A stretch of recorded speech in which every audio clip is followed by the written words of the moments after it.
Oh my goodness. I see. I see Curt over there. Curt, do you want to unmute yourself? Hey, how are you doing, Shivak? I am doing great. By the way, look at this. Same I know. mind as such. I had no idea. We're proud Sundberg-Ferrarians. Yeah. Sundberg-Ferrarians. Just look at me smiling. It's great to talk with Tim, but I cannot imagine. First time in my life, I'm sharing a stage with you. With the person I love, the person I adore. Oh, you're a lucky man. Man. This is like, it means, Lanea, we should have had some ticker tape parade or some flashlights right now going like, here is the one and only, the king of the ring, the unstoppable, the unbreakable, Curt Bailey. Welcome to the stage, sir. How are you doing? Thanks, Shivak. I'm doing great.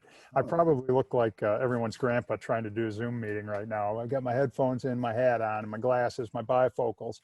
But anyway, I'm ready. You are putting a very nice persona of a distinguished gray-haired person, but I know you are really young person as such. How are you doing, sir? I'm doing great. It's a beautiful day out. Glad to be here. Really enjoyed Tim's talk. You know that K-12 education for design and design thinking is near and dear to my heart as well.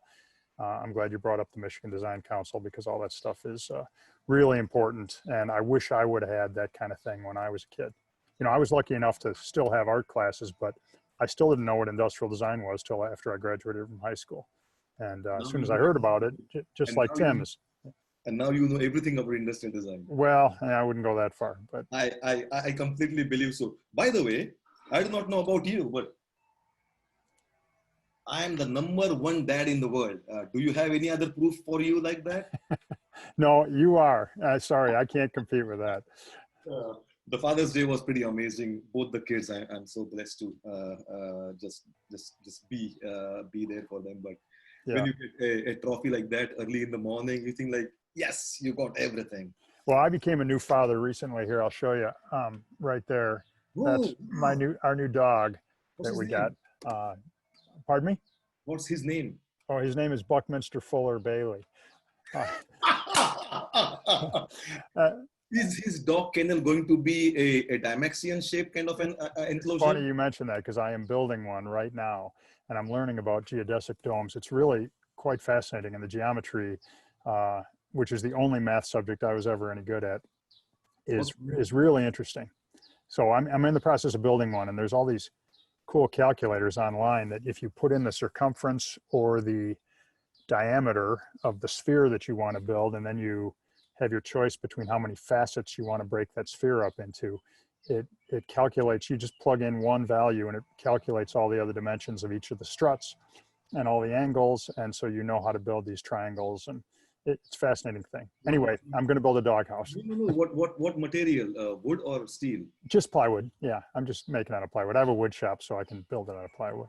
You have a very good wood shop. I completely know that. But that dog is going to be so happy. He's named after one of the best designers and architects of this nation, Buckminster Fuller.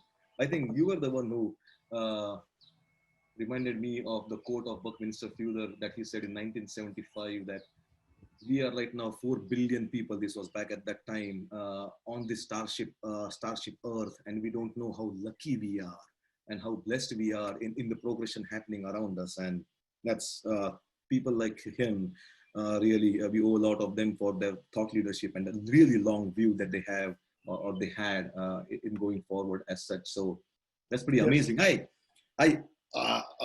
I know today we're going to talk about a new normal or the things about design and design studio as such, but I just have a few questions before that. I think for the audience, Curt has been an industrial designer for the last 35 consecutive years, 34, 35? Yeah, 35, 36, somewhere in there. 36 is a good. 36. Don't cut me short. Yeah. No, I will not. 37. I can give you one. It's been an amazing ride. Apart from the other things, I really enjoy and love and learn from you. As you were going through these amazing decades as such, people might not be knowing this, but if you want to see the most energetic guy, a passionate guy who understands design, about experiential design, it's Curt. That you have to just take that from me. So my question to you, Curt, is how you find yourself motivated? I've always seen you always motivated, always passionate, always alert in somebody talking. how do you find inspiration, and where do you seek inspiration? Well, it basically comes from the fact that I'm angry. I no, no I should take some notes here. it's interesting because I have always been um, blessed with and or cursed with this ability, like all industrial designers, I think, being able to understand that things and experiences could be better. And so whenever I'm waiting in line somewhere or trying to assemble a do-it-yourself device, or trying to use my shop vac, or trying to hook up some new audio or video equipment, um, I'm frustrated. And I think that frustration is compounded by the fact that I know it could be so much better if it just would have been designed right in the first place. I think, I'm joking about being angry. I'm not angry, obviously, but I do think that frustration motivates me. And I think frankly, it motivates a lot of designers. It's one of the reasons that I kept my enthusiasm going the whole time, is because everything, look around you, everything can be better, everything. I was sitting here listening to Tim, and it was nice and silent and just birds tweeting in the backyard here. And right before I was supposed to come on, 4 leaf blowers went crazy next door, and super loud. And I'm thinking, well, okay, now I know we need a quiet leaf blower so that we can have video conferences in our backyard. Anyway, there's no shortage of design opportunities. You raised 2 distinct points. By the way, that the word when you said angry, and by the way, this is my Captain America glass. The other Avengers, Mr. Hulk. I think you might be Dr. Bruce Banner, because I think I don't know it was the 3rd episode of Avengers when those big cockroaches come out and take the downtown Chicago as such. I think at that time Bruce Banner makes an entry over there, and then I think they want him to become Hulk. He looks back and then literally says, "Do you want to know the secret of my being Hulk?" He says, "I'm always angry." And it's pretty interesting that the way about how you're always looking out those things. I think you mentioned the word curse, right? Means I think the curse of an industrial designer, and I had talked about that long time ago too, and we had talked about that before that too.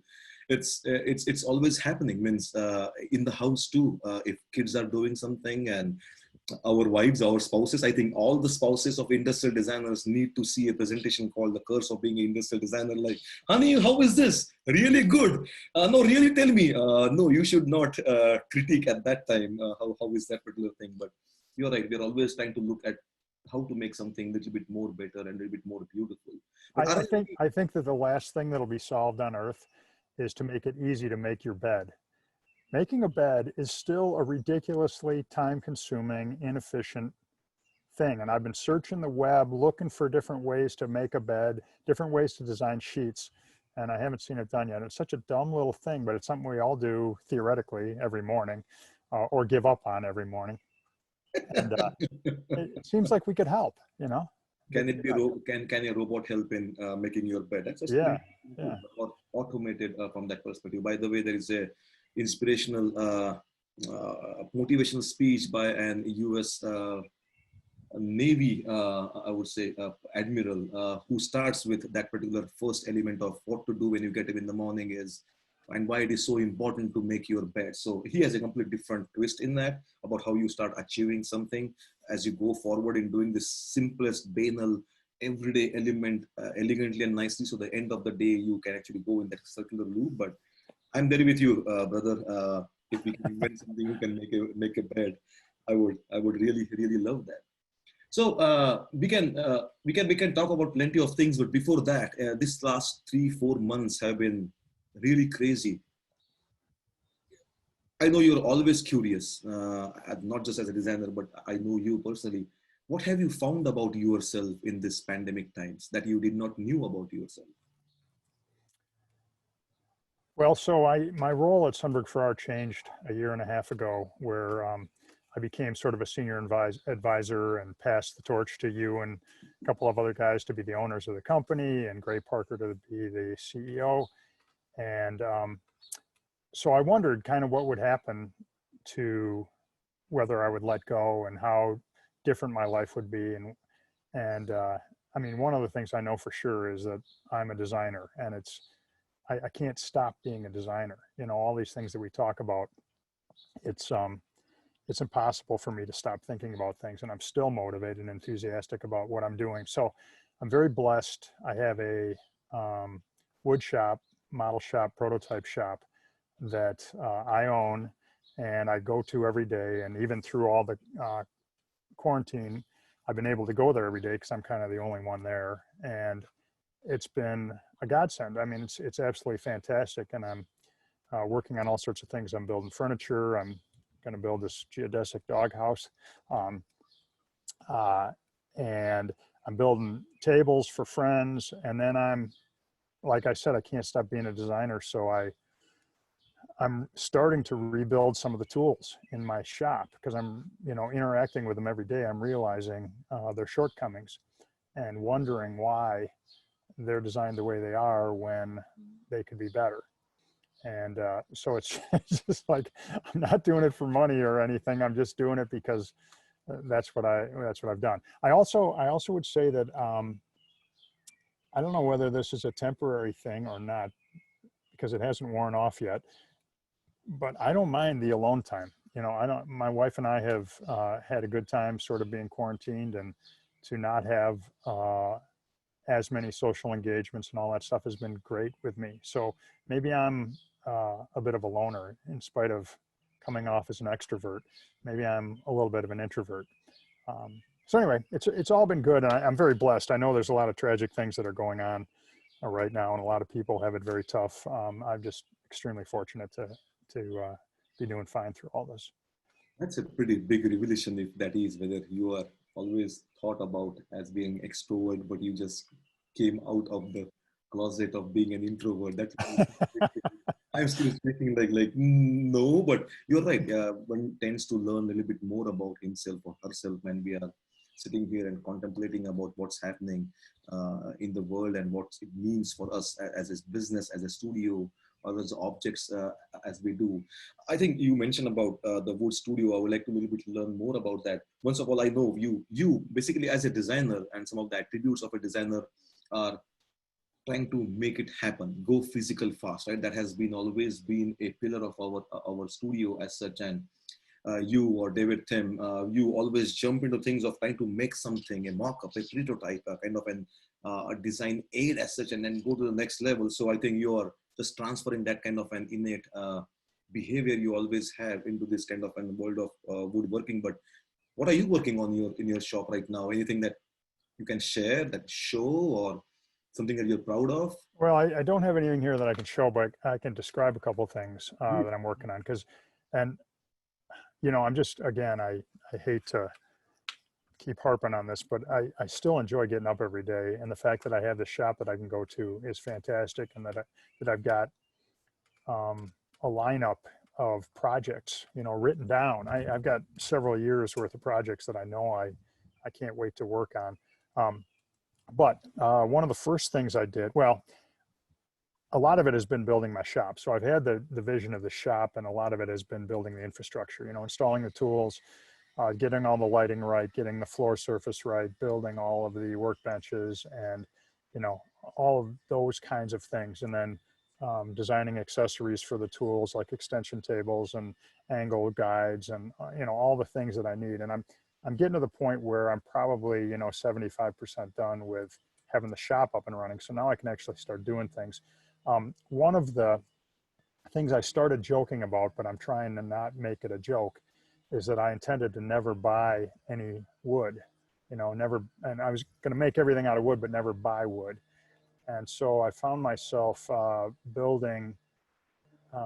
found myself, first of all, being a little bit of a garbage picker. Thursday and Friday mornings are garbage mornings in my neighborhood. So I enjoy driving to work on Thursday and Friday mornings, looking for old dressers and beds and things that people are throwing out, because I grab them and I take them apart, and I have the ability to machine the wood into something. And oftentimes it's quite beautiful, and it would end up in a landfill otherwise. So, pallets, shipping pallets are sort of an obsession of mine, and I'm using them, and a lot of that wood is destroyed, but I found if you cut the wood into small enough pieces, the warping goes away, the nail holes disappear, and what you're left with is great tiles to make a mosaic with. So I've been doing a lot of wood mosaics and all this kind of stuff, and it's all driven by this idea that I don't want to have to buy any wood, spend money on wood. That's, So that's been kind of interesting. that's pretty interesting. I think it connects back to the first small, let's say, monologue I was having about what are the newer needs or what are the newer expectations or what are the newer kind of, and I would say, initiatives by the companies, and that circular economy kind of, and thing, trying to repurpose, reuse, reconstitute the basic materials as basic as wood, if not even plastic. That's a pretty interesting element, the sustainability of it, and no matter what the beauty of not paying for it, which is a pretty interesting one. I mean, frugalness is always good, and it's a completely amazing attribute to have. Trying to change the gears or the tracks over here, and coming back to the, let's say, design studio world. As you have seen, let's say, right now we have, let's say, the COVID patch, before COVID, and let's say after COVID. As an independent design studio, there has always been a need of our services for the industry at large as such. So as going forward, especially through this kind of an pandemic times, or maybe the latest times as such, how do you relate the pre-COVID world as a business of a design studio to the newer needs of corporations from a design studio, if at all? How would you try to juxtapose them together now? Well, I don't know that, I'm not sure that much is going to fundamentally change. What I am sure of, though, is that every time something significant happens with regard to the ecosystem around us or the environment that we're in, it's a new opportunity to show off what design can bring to the party, right? So I think when, back in the late 90s, I mean, I was thinking about this. We had, we were doing all sorts of things as a design studio, and, in the early 90s, we had really invested in research as a part of our offering and engineering as part of our offering, and to do kind of full turnkey product development. And that was kind of the buzz thing to do at the time. But then the .com thing happened in the late 90s, and everything started to turn digital, and digital designers started calling themselves product designers, and digital software became called products. And there was talk amongst designers that they feared that the industrial design, product design, or traditional, I guess, chairs and blenders and toasters and all the traditional things that industrial designers had worked on, that skill was going to become obsolete, because it reached a level of maturity where now everyone was moving on, and there were going to be digital solutions, and that's where creativity was going to go. But the reality is, all that digital technology created new opportunities to redesign the interfaces on all of the products that we work on. And, and whether it's a microwave or a toaster or a piece of furniture or an automobile interior or whatever it might be, the environment around us is constantly shifting and changing and growing technologically. So that has changed things. Well, then 9/11 happened, and all of a sudden that changed the environment around us, and it made airplane travel extremely different and required all sorts of design thinking to figure that one out. And we're still dealing with that new reality.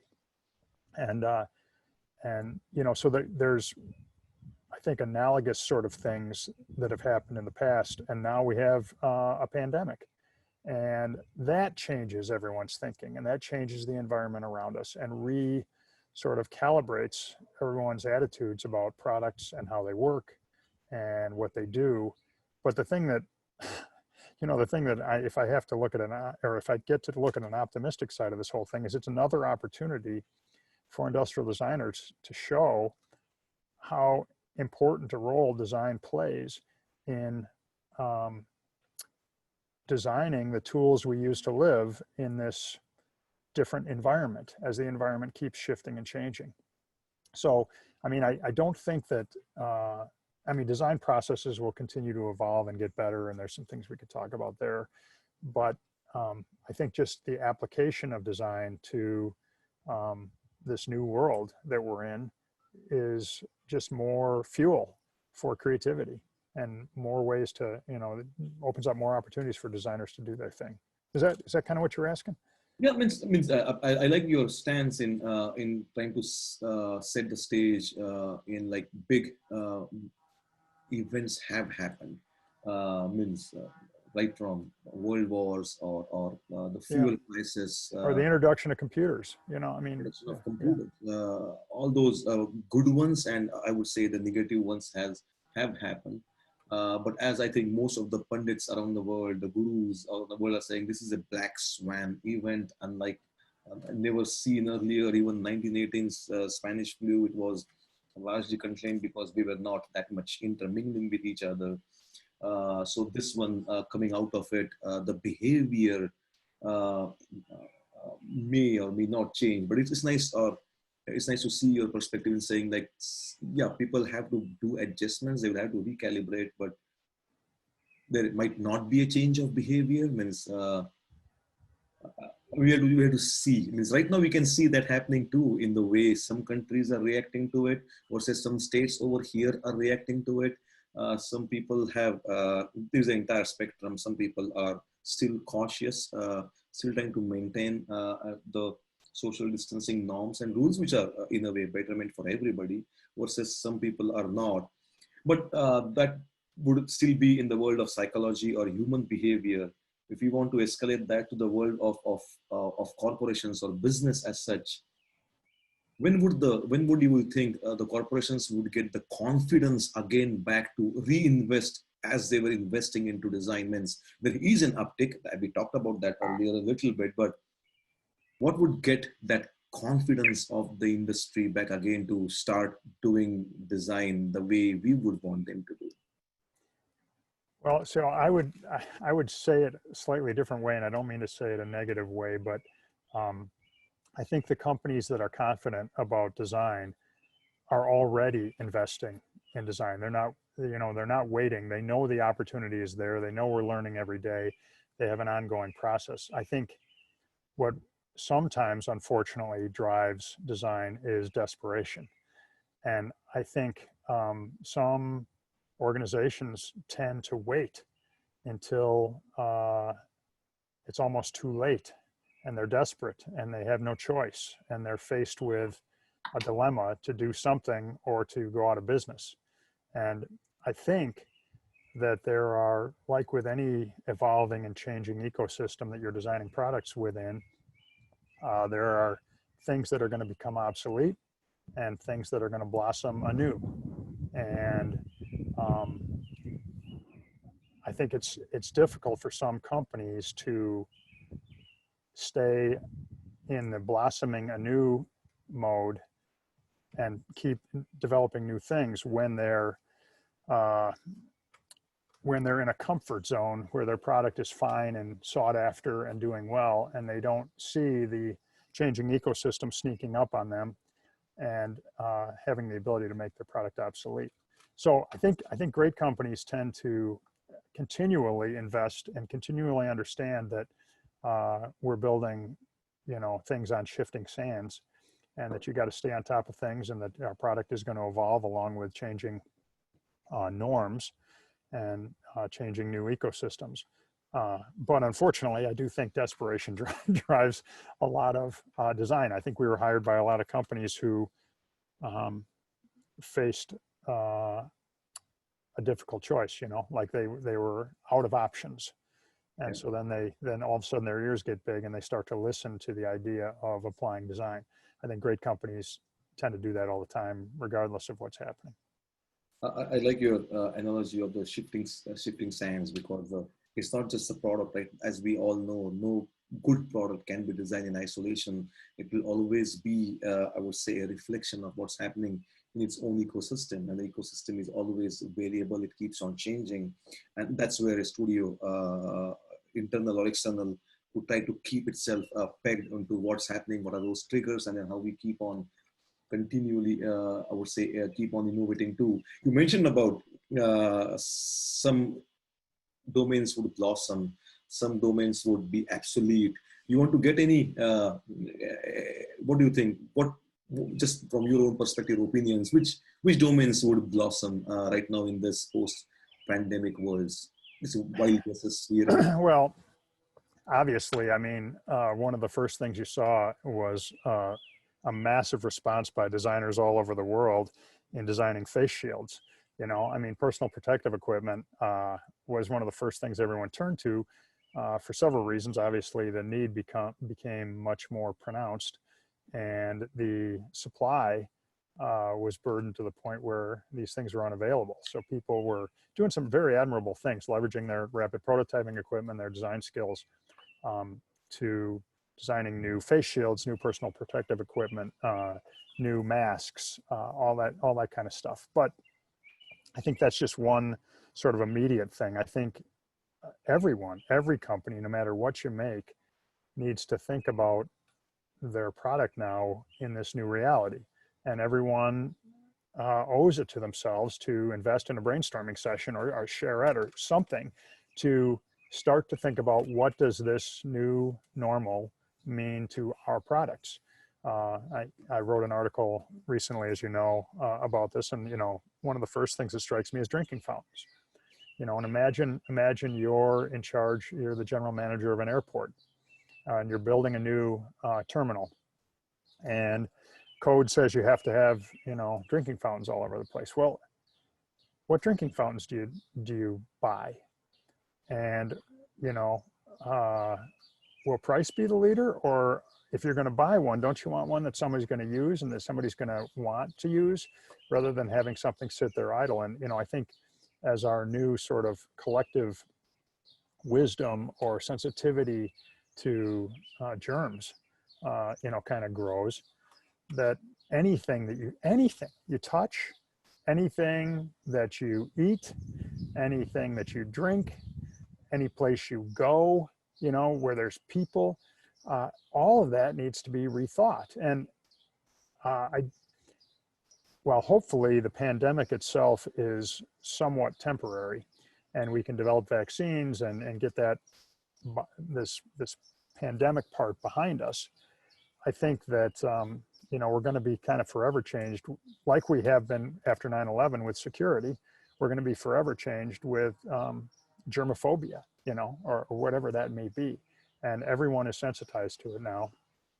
And so, I mean, look around, school lockers, schools, you know, even schools, what happens? But with, you know, gyms, lockers in gyms, you know, all these things they're so close together, and you're so close to somebody when you're using a locker, and that's what you have to do from a real estate standpoint. But is that the way it's going to be in the future? And can you rethink the way this works? Even just renumbering, I don't know, I'm making this up, but you know, in a brainstorming session, you start thinking about any product in this new normal, and immediately things start popping to mind of what you can do. It's pretty interesting when we say about means it's right now everybody is thinking, means what you touch, like anything you touch, like it's like who was the king, the Midas touch. Yeah. It's going to be a reverse Midas touch in how we're going to think about the product, and it's going to be used in the entire customer user journey, before, means in the production plant, during shipment, the actual use, the second life of use, and maybe at the end also, and how we are means sharing or non-sharing tools with each other here and there. And that will be pretty interesting. That is pretty interesting, especially in the high touch areas. You talked about the schools or gyms.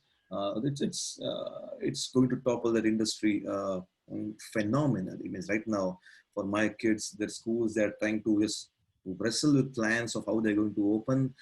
Alternate days, half of the kids only eating in the cafeteria not the cafeteria, on your table. It's amazingly different. But the kids, means my kids are again, they're not teenagers, they're 11 and 8, and somehow they are grasping it pretty fast. But when they're outside in the subdivision. Right now, they're allowed to just go on bike rides with the kids around and maintaining the distance and all those things. But they are not breaking the rules. Means, maybe it's just the kids in our subdivision, but they are somehow they just snapped immediately. Means they have now a little bit more time on Xbox and all those things. Thank God Xbox is here. It's a savior. But the way adults will be pursuing it versus younger minds might be pursuing it or just trying to be cognizant of it was pretty fast. I saw that in the entire subdivision over here, and that's pretty a different way to look at how it changes, how it doesn't change. But then coming back to, let's say, an independent design studio and its place in the entire economy as such, and big companies uh, doing design or wanting design or investing into trying to reach out to studios like external studios who can cross-pollinate, cross-reference, and bring on these other behaviors to you. Would that behavior change of how and when to leverage companies or studios like us? Hmm. Yeah, you know, that's interesting. So just backing up again for a minute, traditionally big companies, and in my head, coming from a design consulting background, I divide big companies into two basic types: those with in-house industrial design capabilities and those without in-house design capabilities, because those were two sort of different kinds of animals when it came to us dealing with those companies. So when you have a big company, and this is big companies in general, but when you have a big company who has an in-house design studio, there are a variety of reasons they hire you, traditionally. One is strictly for overflow. They don't have enough capacity in-house to do work and they need some help on the outside. Another is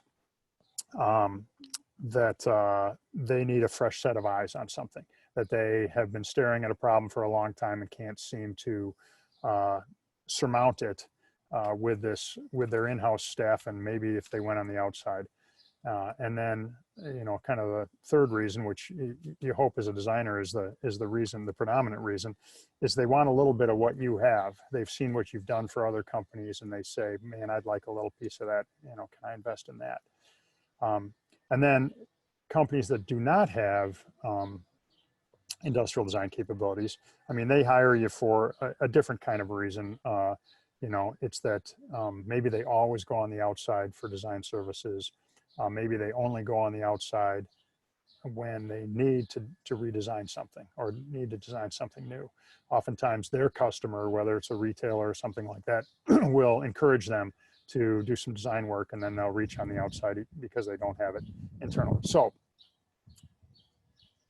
the trend that I've been seeing then over the last 20 years is, and it goes back and forth, it ebbs and flows, it's a pendulum, but companies seem to be investing in design internally and having an in-house design group.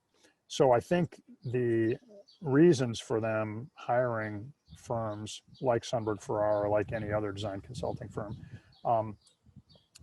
are going to tend to be those same reasons, that they want a fresh set of eyes on things, more horsepower, and I haven't thought that much about it, but I can't imagine that changing substantially, that's still what they're going to be looking for. Is that kind of what you're asking? Yeah, I think you're perfectly in line in that. It's always going to be an amalgam of those things, of what are the fundamental elements to seek them out as such from the economies as such.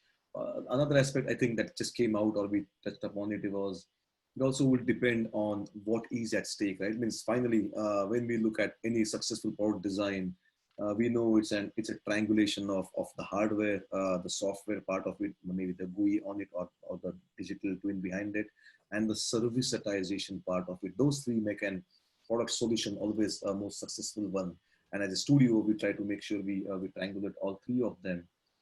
So looking at a product completely, and we're just talking about over here about the different business models now, not just about, so we talked about products, talked about, let's say, a little bit of our studio and our clients. But going back to the world of the business models, means the question would be like, would you anticipate or see any change in the way business models will be presented, rather than selling a product, here it is, go and just do what you want to do, versus there would be some products, it might be a backyard grill or anything else, where it would now, because of this pandemic things, or because of the way people are, apart from pandemic, more used to getting service, right? Means you are a generation, I would say, of the DIY, that as a DIY generation, and maybe the latest youngsters, they are being called as the get it done generation. They are just going to pay for somebody to come and mow their lawn. They're not going to buy a lawn mower kind of a thing. So that dichotomy was already happening with a big kind of an decade generations as such, or 50-year generations as such. But coming back to the role of business models, because of this or any other vectors over there, do you think any businesses or any domains would be a little bit more lucrative in the way they're going to servicetize it rather than just sell a product? What would that change in some domains? In the way they're going to what? I'm sorry. In a way, if you are selling a product versus selling a service with the product, like the razor and the razor blade model, or you don't worry about anything. You are not going to assemble it. We will make sure we'll come to your area, we'll assemble it, we'll take care of it season to season. After 5 years, we'll take it away. Always we'll make sure you will have something, the fresh or the latest thing over there. We will take care of all the things beyond it. Like big companies are doing that, right? I mean, let's say Philips takes care of, they are not selling light bulbs to the Amsterdam airport. They are selling lighting, the lumens. They will take care of the entire process, as long as they make sure the light is there, not just light bulbs are there. I think you had always used an example of grill, right? The backyard grill behind you, rather than you just buying it and every year changing it to be brand new or taking the cobwebs away or anything else. If the grill is a service to you, then it will have to be designed in a newer way. So this kind of an way, does this black swan event help, or maybe doesn't help in going in this servicetization model? Yeah. Okay. So let me kind of think out loud about that one. By the way, thinking out loud is was a term coined by Buckminster Fuller, if you didn't know that. Yeah. So, but let me think out loud for a minute. So the author is right there at the feet. Yeah, exactly. He's chewing his bone. Barking out loud, thinking. So one of the things that has changed, I think, like our tolerance for Zoom meetings, and through this pandemic, is the way we buy products. I mean, our tolerance for ordering online, if it wasn't popular already, it definitely took a gigantic boost here, because out of necessity, people had to do it, which got a bunch of people through this learning curve of how to do it. I'm thinking about my generation, older people who weren't accustomed to buying things online. And all of a sudden you realize all the advantages to buying things online. And I think that's going to affect retail in general in a huge way, and every retailer needs to be scared, and Amazon needs to be smiling, but I think that's, and if that's a service, is, bringing products directly to somebody, that is the way to sell things. And by the way, when you buy things online, you can research and investigate things, and instead of feeling and touching, you're counting on the opinions of others. So you're reading reviews. And I think as everyone gets accustomed to that, it's a pretty interesting thing. We started a while back designing products that would look good when they were seen on a screen, rather than being seen in person. Yeah. And we paid attention to how people make comments about things and how they give reviews to products and services. And because that's different than talking about it at a cocktail party. It's talking about it online is a different thing, and you want to optimize a product for that particular sort of distribution methodology. So I mean, I think a lot of that. So let me see. Now I'm going back to your question about, are things going to become services? Yeah, I mean, potentially. On the other hand, our governor got in trouble for saying something about do-it-yourself haircuts, and with all respect to the beautician industry, I do think that people did discover they can cut their own. At least I can. I mean, look at my hair. There's nothing really to do with it. But so is that service going to change? And is there a way to do that? I don't know. Things are going to go all over the place. And I think you'd have to think about each individual product or industry or service or experience in and of itself in the context of this new environment. So, I'm certain things are going to change. Things already are, right? Things already are, right? It makes difference. Means I have been still cutting hair. My wife helps me in doing that. But the thing is, I don't care how my hair looks. So it all depends on the person, right? Means I know right now, no matter what, your car is looking completely brand new. It is washed.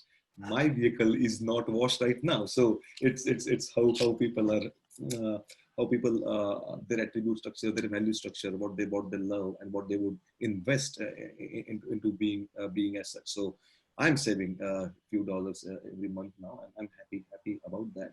The other part of not just the hardware, software, service part equation of a product, I think we also are hearing about the change of business models for products which already were on the edge because of getting them shipped here from the range of countries that we get it built from, right? If it's a big cooler, you are literally paying for the air freight rather than weight of the air, the volume of the air as such, rather than the actual content as such. So there would be some products because of its weight, because of its volume, because of maybe the batch production process, that they were still a little bit cheaper to make overseas. But now I think the economists are saying that, hey, if you want to bring them on-shoring part of it, at least for not all the products, means chachis like this, you'll have to still get them made from the cheapest parts of the world. But how do you see that changing, and what industry might be a little bit more ready for that, where,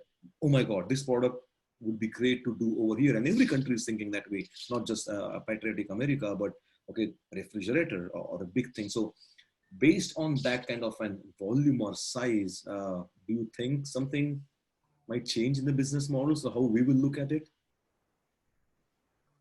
Geez, that's a tough question. I don't know. So much of that is politically motivated and politically driven. Obviously, a thing like a tragedy like a pandemic can have an effect on that. I think it's good to strike a balance between being cooperative with producing nations and being self-sufficient.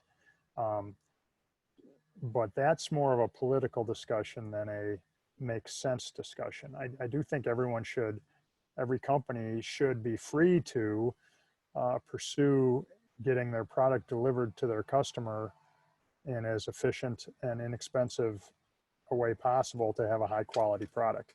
But then of course that chosen methodology to do that needs to be, you need to hedge your bet on that. Maybe there needs to be a redundant system somewhere, or a dual sourcing strategy or something like that. But geez, will any of that, I mean, is your question, will our new normal be affecting that for certain industries? Yeah, I don't know. I'd have to think about that one. That's an interesting thought. 5, 4, 3, 2, 1. Okay, what's the answer? No. Are we? Oh, we're not done. Okay, I thought we were done. That was the time you had. No. Okay. Because it's a valid, not a valid thing. Means already, I would say before COVID also, predominantly people are trying to see what are the fragileness of the system, also the distribution system, also or the length of you have to make a change, and it make it happen to the country you are getting it from, and then again hitting the shipping parts of it. It was already a little bit more kind of a difficult element to be in.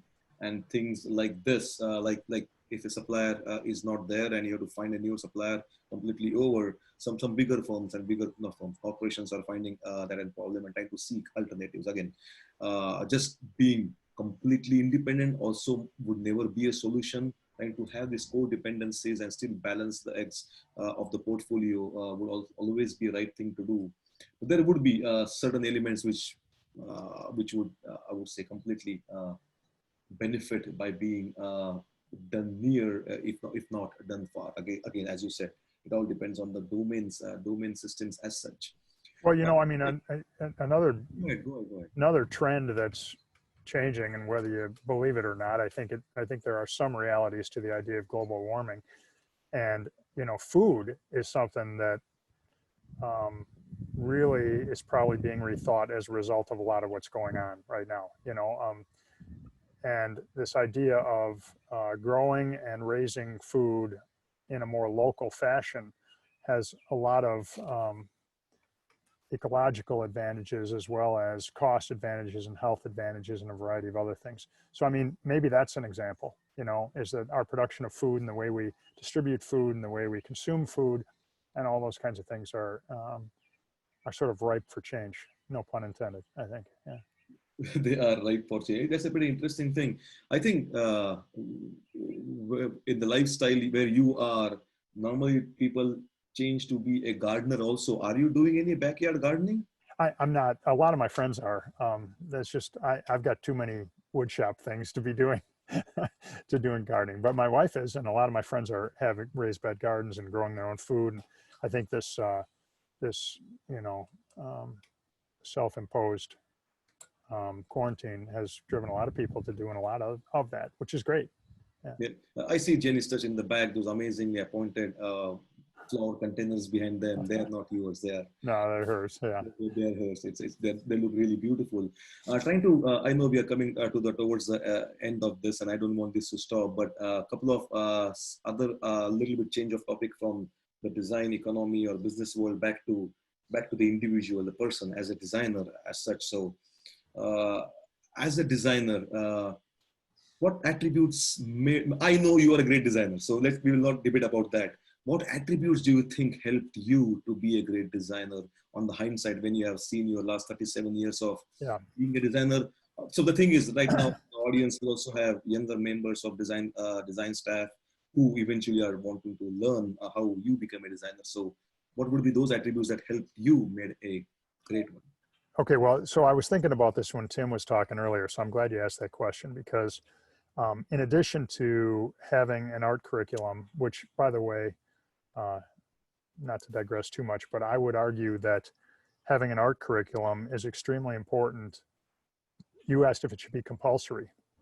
I think it should be. I mean, I think it's extremely important for someone who wants to be a writer or an engineer or a mathematician or a politician or whatever, you know, lawyer, whatever your chosen field in non-art is. I think it's to everyone's benefit to have exposure to art and what art can bring, and the ability to recognize good art and to get to know artists and to get to know how they think. And because at the end of the day, artists are very dependent on mathematicians, and mathematicians ultimately, I would argue, are dependent on artists, and it's all related. Um, but one of the things that crossed my mind about what the attributes I have or the skills that I think are important, I've been very lucky again, I guess, to have, and I don't know, I don't believe much in astrology, but I'm a Libra, right? And a Libra is the scales. And I don't know whether there's a relationship there, but I've always felt like I have an innate gift, and I've learned that not everyone has this, to see both sides of an argument at the same time and hold those two arguments in my mind simultaneously. And I think that's I hope it's not too unique a skill, but I think it's a very important skill for a designer. I've told you before, and I've told other students before, that I think one of the most important classes for me that I took in high school for my design career was debate, because I would come, you know, we would get an assignment from our debate coach or debate teacher, and the assignment he would give you was, here's a topic. We're going to debate next week. Curt, you're going to be going against Jane. I will tell you who is pro and who is con when you arrive for the debate. Okay, which was an excellent sort of a assignment that you had to prepare both sides. And I think that's super important when it comes to design. By the way, Jiva, can you still hear me? Because you froze up there for a second. 30 seconds. Oh, Glad. was I still being able to be heard? Melania, was he pretty okay for you to listen to? Yep, we could hear him. Okay, yeah, sorry about that. So anyway, let me finish the thought. So I think it's so important for designers to, when you're designing something, to take a pause, stand back, look at or use the product you're designing and say, if I was forced to argue against this, what would I say? And how would I think about it? And what would be the arguments against it? And then if I had to argue for it, what would I say? And how would I argue for it? And then the beauty is there doesn't have to be a winner when you're sort of holding those two thoughts in your head. And you have the ability to change the product in such a way that it can be most beneficial to both sides, so that there are very few sort of things wrong with the product and a lot of things right with the product for everybody. And I think it's a unique and important skill set for designers to have, to be able to sort of be able to hold both sides of that argument in their brain while they're designing something. I think that's a very unique trait, and it's very difficult to have two opposing thoughts at the same time in the mind, two going in granular, going out visionary, or arts or mathematics. That's a beautiful one. Even with today's current political sort of situation, it's so polarizing, and people tend to be, or at least the ones that are making a lot of noise, tend to be one way or the other. And I think it's interesting that, it's not black and white. There's all sorts of gray. There's good on both sides and there's bad on both sides, and understanding that and being able to discuss that, I'm realizing, is difficult for a lot of people when it comes to politics. It is exceptionally difficult, especially in those areas as such. So apart from any other attribute to add to that list, so that's a pretty important one about holding two opposing thoughts in the mind at the same time. Anything else? It's so silly, but Tim was showing all those his artwork from when he was a kid, and that self-portrait he did when he was a freshman in high school. it was really good. I mean, really good. He obviously had a natural gift for a freshman in high school to be able to do that. But I do think that to be a designer, drawing skills are super important. I think the ability to translate something in your head from 3 dimensions in your head to 2 dimensions on a piece of paper and then back to 3 dimensions in reality is a gift that some people have naturally, but even those who have it naturally can improve it with practice and education and all those kinds of things. So, I mean, anyway, it sounds like a silly thing that you have to be able to draw, but you do. It's really important. Yeah. Important element to whatever you have in mind. How you articulate that? How do you visualize? Exactly. How do you communicate that? And sometimes that kind of a skill, it might be sketch or like you and David about building things with hand, somehow to make sure you socialize the idea. And sketching is by far the most straightforward first step that anybody can do. I can keep on talking, but maybe one last question. From the designer's perspective, interesting designer's perspective, what might be a kryptonite for a good designer? What we should be not doing to become a good designer? What we should be not doing to become a good... What's our kryptonite? What qualities we should shed away if we know that that's not what a designer should do? Well, I mean, the first thing that comes to mind is complacency. I think a lot of designers get comfortable, or throw up their hands and sort of give up because it seems like an impossible, never-ending battle to fight for a new design when faced with, I mean, I'm just talking about working in corporations and businesses with products.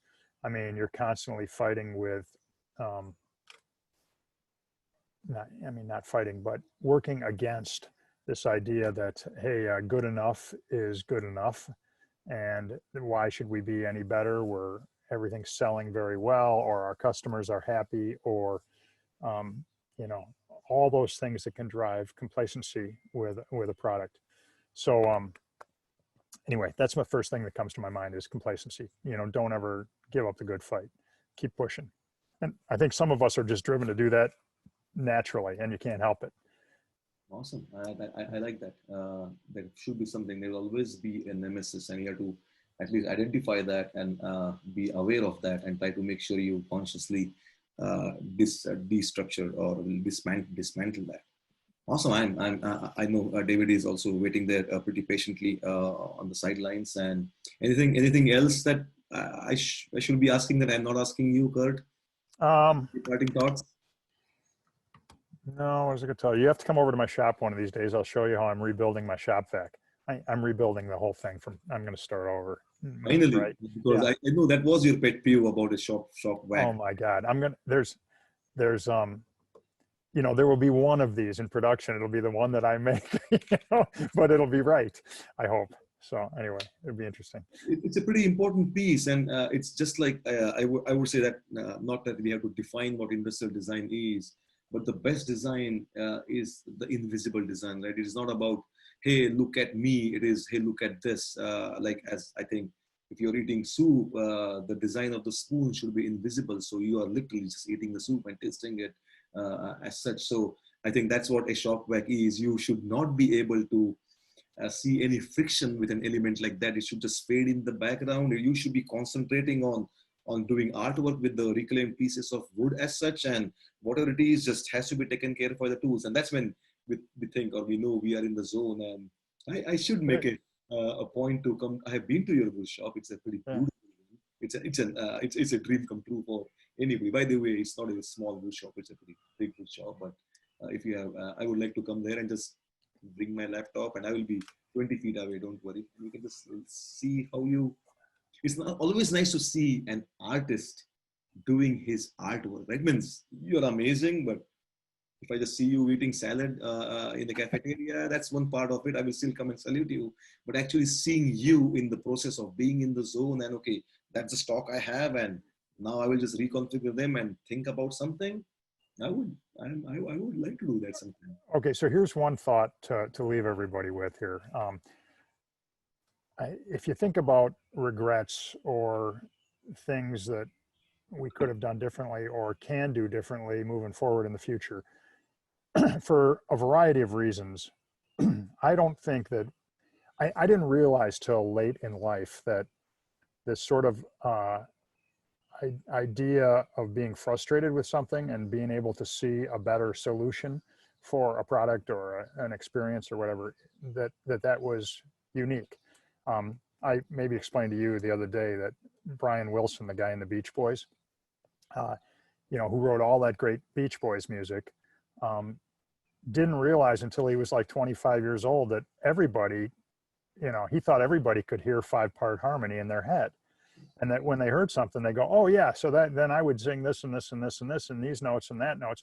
And he realized that practically nobody can do that, except he had this innate gift to do that. I think designers have this innate gift of being able to be frustrated with a solution, a current solution, and envision and be able to follow through on a better solution. But what that comes from, and this is my sort of regret, is it comes from becoming an expert user with any product that you're trying to redesign.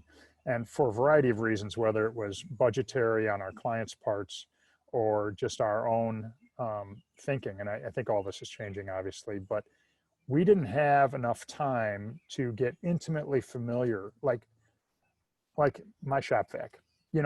I knew that shop vacs could be improved, but it wasn't until I used one every day for a year that I started to realize the things that could improve it, and all the things that go wrong, and they went wrong with some frequency. I started to tally up in my head those frequencies of things that were problems. And so what starts to emerge in someone like me or any designer is a solution out there. And then it just becomes taking what's in your head and making it real. But that it stems from this sort of really, really, really immersing yourself in the use of the product. And it's a luxury that we should have in the past pushed harder to create with our clients' products. I mean, ultimately, by the time a project was done, we did get that to that level. And I think now we're doing some research methodologies that are much better at that. But I can't stress enough the ability to immerse yourself in the use of a product or a service. And that's a genuine. I know we'll have to stop in a minute or two, but I have a question. Maybe I will try to ask that question to the next speaker because Stockback is one where you are, by the virtue of what you are doing, already immersed in that. But as a design studio or as a corporation, you want to go into some other let's say domain adjacent market. You still have to understand and replicate or extract those things. And there are plenty of tools from design research as such. If you are not a super user, how you can be a super designer to extract that from the super user. Exactly. And watching and listening and doing as much as you can yourself it's all important, right? It's really important. That's pure amazing. I think I will hate to do this, but somehow we will have to stop. We will continue speaking day in and day out, but it's really a pleasure to have you and just have these discussions. I love your background. I love the nice the birds chirpings behind you. A fantastic element, and uh, thank you again for your time. And feel free to just unmute or unvideo yourself and just be a part of the conversation. If you want to add something, just make your video on, and we can have you or Tim or David or our last speaker Prasad share or do some verbal Okay. Hey, jousting. well, thanks, Jivak. I appreciate being part of the distinguished guests today. It's very Only nice. distinguished guest here, nothing else.